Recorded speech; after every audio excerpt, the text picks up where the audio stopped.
This is why you need vectors in your life. They make sense of direction and magnitude. In plane geometry, a vector is like a superhero with two powers, magnitude and direction. Magnitude is just a fancy word for length, while direction tells us where it's pointing. Imagine a vector as an arrow. The length of the arrow shows its magnitude and where it points shows its direction. We write vectors with bold letters like AMAP for V, or with arrows on top like V for V. In 2D, it has components along the X and Y axes written as Langle V underscore X, V underscore Y wrangle. Adding vectors is like placing one arrow's tail at another's head. Subtracting? Think of adding the opposite direction.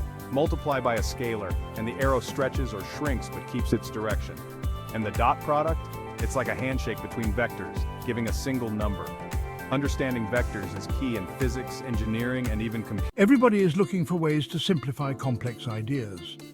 Today, let's break down vectors in Cartesian coordinates.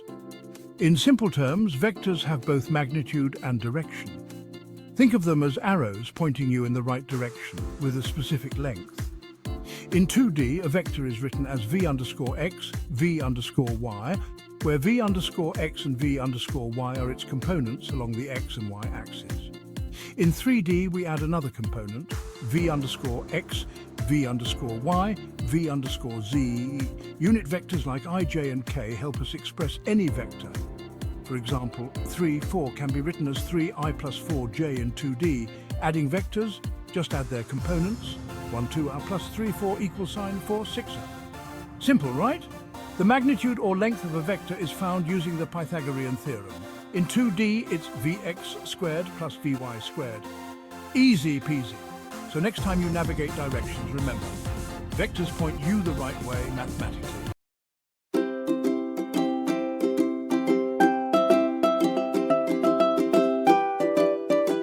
What I wish I knew about vectors in space before my physics exam. Let's break it down together. In space, vectors are like cosmic arrows. They have both magnitude, think length, and direction. Picture it as a 3D GPS coordinate, guiding you through the X, Y, and Z axes. The magnitude or length is found using the Pythagorean theorem, as squared vx squared plus vy squared plus vz squared. Simple, right?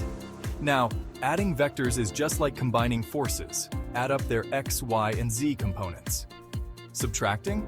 Just subtract their components. Multiplying by a scalar changes the length, not the direction.